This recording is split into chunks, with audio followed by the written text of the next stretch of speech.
Class 8 এর math ক্লাসে তোমাদের সবাইকে স্বাগতম। আজকের এই ক্লাসে আমরা করব সাধারণ হর বিশিষ্ট ভগ্নাংশের প্রকাশ চ থেকে। কারণ গত ক্লাসে আমরা কিন্তু 9 নম্বর পর্যন্ত প্রশ্ন সম্পূর্ণ কমপ্লিট করেছি। যারা দেখোনি তারা অবশ্যই পূর্বের ক্লাসগুলো দেখে নেবা। এখানে দেখো এখন 1 ডিভাইডেড এখানে 3টি পদ রয়েছে, মানে এখানে মিডল ফ্যাক্টর করতে হবে। 1 ডিভাইডেড এখানেও 3টি পদ রয়েছে, এখানেও আলাদাভাবে মিডল ফ্যাক্টর করতে হবে। 1 ডিভাইডেড এখানেও 3টি পদ রয়েছে, তার মানে এখানেও আমাকে মিডল ফ্যাক্টর করতে হবে, 3টা মিডল ফ্যাক্টর। তো আমাকে কি করতে হবে, সাধারণ হর মানে নিচে 3 জায়গায় একই সংখ্যা থাকতে হবে। তো আমি এট ফার্স্ট আমরা যদি সমাধানে আসি আমরা লিখব সমাধান এখানে প্রদত্ত ভগ্নাংশগুলো। তো এখানে যে সংখ্যাগুলো আছে সেগুলোই তুমি হুবহু এখানে তুলে দিবা। তো তুলে দিলাম। তারপর আমরা লিখব প্রথম ভগ্নাংশের হর। এই হলো আমাদের প্রথম ভগ্নাংশ, যার হর হলো উপরেরটা লব আর নিচেরটা হলো হর। তার মানে হর হলো x² - 5x + 6, যেটা আমরা এখানে তুলে দিলাম। এরপরে আমাদেরকে মিডল ফ্যাক্টর করতে হবে, সেটা হলো 6 ভাঙতে হবে, 6 ভেঙে 5 মিলাতে হবে। ঠিক আছে? তো x² আছে, x², 6 ভাঙলে আমরা 3 আর 2, 3 দুগুণা 6। তো এখানে মাইনাস চিহ্ন আছে, -2x, আর এই জায়গাটায় প্লাস চিহ্ন থাকার কারণে ঠিক আছে এই দুই পাশে একই চিহ্ন আসছে। তো এখানে -2x সাথে কি -3x, এই দুইটা এই 3 আর 2 যদি যোগ করো তাহলে কত 5x হয়, +6 হয়, +6। ঠিক আছে? মিডল ফ্যাক্টর যারা ভালোভাবে বুঝো না তাদেরকে আমি রিকমেন্ড করব অনুসরণী 4.4 অনুসরণী 4.3 এর ক্লাসগুলো দেখার জন্য। সেখানে একবারে ডিটেইলিং সহ নিয়ম সহ বলা হয়েছে। এখানে x², এখানে x রয়েছে, তো কমনের নিয়ম হলো সবচেয়ে ছোটটা কমন নিতে হয়। x এখানে 2টা আর এটার উপরে কোনো পাওয়ার নেই, মানে x এখানে একটা, তাহলে আমরা কমন নিব কয়টা, একটা। তো এখানে ওই লাইনটা স্কিপ করা দেখা যাচ্ছে। তো এরপরে একটা লাইন লিখবা তোমরা, এই দুটার মধ্যে আমরা একটা x কমন নিলাম, কমন নেওয়ার সাথে সাথে ব্র্যাকেট ছিল 2টা x, কমন নিছে কয়টা, একটা, রইল কয়টা, একটা, মাইনাস চিহ্ন আছে, মাইনাস। এখানে 2 আর x ছিল, কমন নিলাম কি x, তাহলে থাকে কি 2, এ হলো 2। দেন কি -3 আছে, এই যে -3। দেন ব্র্যাকেট দেওয়ার পরে আমরা এইখানে যে সংখ্যাটা লিখছি এইটাই চোখ বুঝে এখানে লিখে দিব। ঠিক আছে? কেননা এই মিডল ফ্যাক্টরের ক্ষেত্রে এইখানে যা আছে এখানেও তাই হবে। এরপরে এইটার এটা একই সংখ্যা আছে, তাই এটা আমরা কমন নিয়েছি, এন্ড কমন নেওয়ার সাথে সাথে ব্র্যাকেট, এটা কমন নিয়েছে রইল কি x, এ হলো x, এটা কমন রইল কি -3, এ হলো -3। বুঝা গেল? এরপরে এই লাইনটা করবা তোমরা তোমাদের সুবিধার্থে। তারপরে আমি যদি আসি দ্বিতীয় ভগ্নাংশের হর। দ্বিতীয় ভগ্নাংশের হর x² - 7x প্লাস কত 12। তো 12 ভেঙে তোমাকে 7 মিলাতে হবে, সেক্ষেত্রে 3 4 12, তাই x² আছে, x², এই 7 এর পরিবর্তে আমরা লিখে দিছি 3x - 4x, এই দুটোকে যোগ করলে হয় 7 আর এই দুটোকে গুণ করলে হয় 12, +12 আছে, +12। এরপরে তোমার কাজ কি, সেম ভাবে এখানে একটা লাইন নাই, তো এটা হলো কমন নেওয়া লাইনটা। এখানে x 2টা আছে আর উপরে কোনো পাওয়ার নেই, মানে একটা আছে, কমন নিব ছোটটা, কমন নেওয়ার সাথে সাথে ব্র্যাকেট 2টা x ছিল, একটা কমন নিয়েছি, থাকে কয়টা, একটা, -3 আছে, -3, ঠিক আছে, -4 আছে, -4। দেন এইটাকেই আমরা এই পাশে লিখে দিব x - 3, হয়েছে? দেন এখানেও x - 3, এখানেও x - 3, তাই একটা x - 3, এবং এটা নেওয়ার সাথে সাথে কি ব্র্যাকেট, এবার এটা কমন নিয়েছে রইল কি x, এ হলো x, এটা কমন নিয়েছে রইল কি -4, এ হলো -4। ঠিক আছে? সেম ভাবে আমাকে তৃতীয় ভগ্নাংশের হরেরও কাজ করতে হবে। তো ওকে, তৃতীয় ভগ্নাংশের হর যেটা ছিল x² - 9x + 20। এবার 20 ভাঙতে হবে 4 5 করে, যেখানে যোগ করলে হয় তোমার কাছে 4 আর 5 কে যোগ করলে হয় 9। x² আছে, x², এটাকে আমরা দুইটা খণ্ডে করব, -4x - 5x প্লাস 20 আছে, +20। এবার x এখানেও একটা লাইন স্কিপ করা আছে, যে এখানে x এর উপরে স্কয়ার আছে, মানে দুইটা x আছে, এর উপরে x এর কোনো পাওয়ার নেই, মানে একটা আছে, কমন নিব ছোটটা একটা। তো কমন নিলাম, কমনের সাথে সাথে ব্র্যাকেট, x 2টা ছিল, একটা কমন নিচ্ছি, তাহলে থাকে ওটা একটা, মাইনাস চিহ্ন আছে, -4 আছে, 4। দেন কি এখানে -5 আছে, এই যে -5, আবার ব্র্যাকেটে এটাকে আমরা এখানে লিখে দেব x - 4, হয়েছে? আর কোথায় গেল, আচ্ছা x - 4, এটা বুঝে নেবা। এখানে x - 4, এখানেও x - 4 আছে, তাই একটা নিলাম। তো কমনের সাথে সাথে ব্র্যাকেট, এটা কমন নিচ্ছি, থাকলো কি x, এটা কমন নিচ্ছি, থাকলো কি -5, এই যে -5, ঠিক আছে? এবার আমাদের করতে হবে হরগুলোর লসাগু। লসাগু মানে মিললে এক না মিললে তাই, মানে সব প্রদত্ত ভগ্নাংশের হরগুলোর লসাগু। এবার আমি তিনটাই তোমাকে একটু দেখানোর চেষ্টা করব। আচ্ছা, এখান থেকে মোটামুটি তিনটাই দেখা যাচ্ছে। এখানে x - 2 আছে, এটাতে x - 2 নাই, এটাতেও নাই, তাও আমি একটা নিব।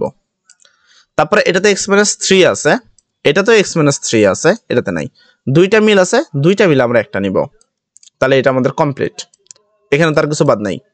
এবার আমি তার নিচেরটা নিব। এখানে আমরা x - 3টা নিছি, এখানে x - 4 আছে, এখানেও x - 4 আছে, দুই জায়গায় কমন থাকার কারণে ওইটা আমরা একটা নিব। আর রইল কি লাস্ট x - 5, এই যে x - 5, ঠিক আছে? তো প্রত্যেকটাতে আমাদেরকে মিললেও একটা করে নিতে হবে, না মিললেও কি একটা করে নিতে হবে। এখন প্রথম যে ভগ্নাংশ ছিল সেটা আমরা তুলবো। এই যে যেটা তোমার প্রথমে মানে প্রথমটা ছিল, এইটার উত্তর কি পেয়েছিলাম আমরা? এটা পেয়েছিলাম x-2 x-3, আমরা মানগুলো বসিয়ে দিব।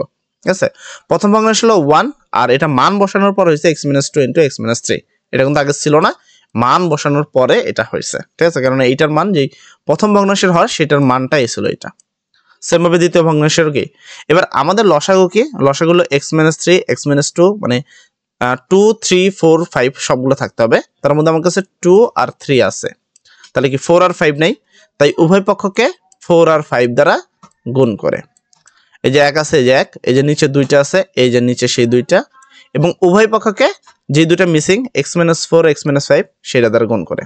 ঠিক আছে, এরপরে জাস্ট এটাই লিখে দিবা, একের কোনো মূল্য নেই, তো এইটা এই লাইনটা লিখে দিবা, এখান থেকে এখানে যা আছে হুবল তাই লিখে দিবা, কোনো চেঞ্জ করার কোনো প্রয়োজন নেই বা এখানে গুণটুন করার দরকার নেই। তো এখানে 1/, যদি খেয়াল করি 3 আর 4 আছে, তার মানে 2 নেই আর 5 নাই, তাই এই 2 আর এই যে 5 যেখানে আমরা উভয় পক্ষকে এটা দ্বারা গুণ করব। আগে ছিল 1, এই যে 1, আর x-3 x-4, এই যে তোমার x-3 x-4, আর বাকি যে দুইটা x-2 x-5 উপরেও দিব নিচেও দিব। ঠিক আছে, মিলাক না মিলে সব, তারপর 1 বাদ দিয়ে বাকি যা আছে হুবহু তাই লিখে দিবা। বুঝে গেছে, হুবহু তাই। আচ্ছা, ডান। তারপর হলো 3 নাম্বার বিষয়। আর 3 নম্বরে যে নিচের সংখ্যাটা কোথা থেকে আসতেছে? নিচের সংখ্যাটা আসতেছে হলো উৎপাদক বিশ্লেষণ করে, মানে হরের যে উৎপাদক বিশ্লেষণ উত্তরটা পেয়েছে সেটা থেকে কিন্তু এটা আসতেছে। ঠিক আছে, অবশ্যই এটা বুঝে নিবা। যদি বুঝতে না পারো তাহলে কমেন্ট সেকশনে বলবা, সেক্ষেত্রে আমরা দেবো। দেখো, অল্প সময়ের মধ্যে আমাদের করতে হয়, 8 মিনিটের মধ্যে 10 মিনিটের মধ্যে আমাদের ক্লাসগুলো শেষ করতে হয়। আর বেটার হয় যে এগুলো বোঝানোর জন্য আমরা একটু বেশি সময় নিই, কিন্তু আসলে এত সময় আমরা নিতে পারছি না। এখানে আমার কাছে 4 আর 5 আছে, মানে 2 3 এগুলো নাই, তো এই 2 3 দ্বারা উভয় পক্ষকে গুণ করে। ঠিক আছে, 1 আছে 1, এটাকে আমরা 2 3 দ্বারা গুণ করলাম, নিচেরটা দ্বারা 2 3 দ্বারা গুণ করলাম, আর এটা তো আগে থেকে ছিল। দেন ওই গুণের ক্ষেত্রে 1 এর কোনো মূল্য নেই, তাই আমাদের এটা হলো পরবর্তী প্রশ্নের উত্তর, জাস্ট 1টা বাদ দেওয়া। তাহলে আমাদের নির্ণয় সমাধানটা কি আসলো সেটা আমরা একটু খেয়াল করি। অতএব সাধারণ হর বিশিষ্ট ভগ্নাংশগুলো যদি খেয়াল করো, এই জুমটা ছেড়ে দিবা, এইভাবে তুমি লাস্ট উত্তরটা লিখে দিবা, যেটা তোমার লাস্ট উত্তর। তবে এটা সবাই চায় না, তবে আমার মতে তোমার এটা লিখে দেওয়া উচিত, সেক্ষেত্রে তোমরা 100% মার্কটা পেয়ে যাবা। ঠিক আছে, আচ্ছা, মোটামুটি এটা হয়ে গেল। তারপরে আমরা করব কি, ছ এই মোটামুটি আরো 2টা অঙ্ক আছে এখানে। তো আমরা নম্বরে আসি, সরি 6 নম্বরে। তো 6 নম্বরে এরকম রয়েছে, তো আমাদের এইটাও সেম ভাবে করতে হবে। এটা আমরা একটু জোরে করব, যেহেতু অল্প কিছু সময়ের মধ্যে শেষ করব। তো বুঝতে পারছো তো কিভাবে করতে হবে, সেম ভাবেই করবা।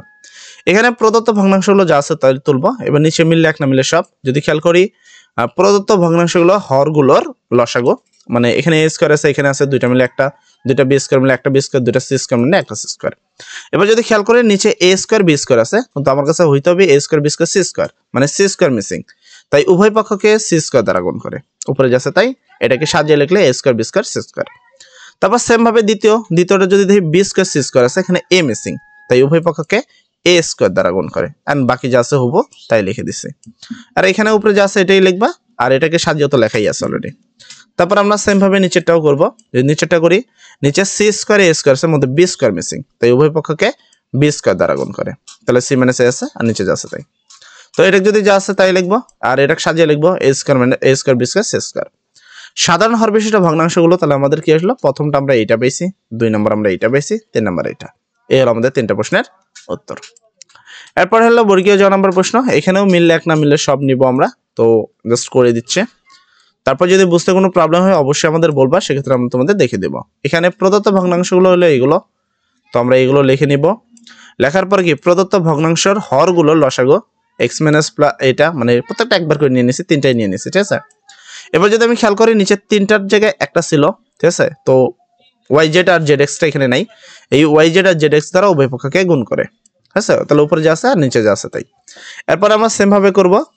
তো এখানে যদি দেখি y আর z আছে, তার মানে কি xy আর zx টা নাই, তো এই দুইটা দ্বারা উভয় পক্ষকে গুণ করে। ঠিক আছে, আর এখানে যা আছে তাই লিখলাম। তো গুণ করলে কি তোমাকে এখানে কিছুই লিখতে হবে না, যা আছে তাই, জাস্ট যা আছে তাই লিখে দিব, গুণ চিহ্নটা বাদ। এখানে দেখি zx আছে, তাহলে কি xy আর yz টা নাই, তো এই উভয় পক্ষকে xy yz দ্বারা গুণ করে, দেন গুণ করলে আমরা এটা পাবো। সেক্ষেত্রে আমাদের উত্তরটা কত আসলো তাহলে? অতএব সাধারণ হর বিশিষ্ট ভগ্নাংশগুলো হলো এইগুলো, এই যে এইগুলো আমাদের। ঠিক আছে, 3টা ভগ্নাংশ। আমি জাস্ট কোথায় গেল, চলে গেল কোথায়, পরের চ্যাপ্টারে চলে যোগে চলে গেছে। আচ্ছা, এই হলো মোটামুটি, আশা করি তোমার স্ক্রিনে ভালোভাবে দেখা যাচ্ছে ফোনে। তো এখান থেকে এইটা হলো আমাদের এই প্রশ্নের উত্তর। ঠিক আছে, আশা করি সম্পূর্ণ প্রশ্নগুলো বুঝতে পারছো। তারপর যদি কোনো প্রশ্নের সমস্যা থাকে অবশ্যই আমাদের বলবা, সেক্ষেত্রে আমরা তোমাদের সেই সমস্যাগুলো ইনশাল্লাহ সমাধান করে দিব। এর পরবর্তী আমরা করব যোগফল নির্ণয়, এর পরবর্তী ক্লাস থেকে ইনশাল্লাহ। তো সবাই ভালো থাকো, সবার জন্য দোয়া করি। আসসালামু আলাইকুম।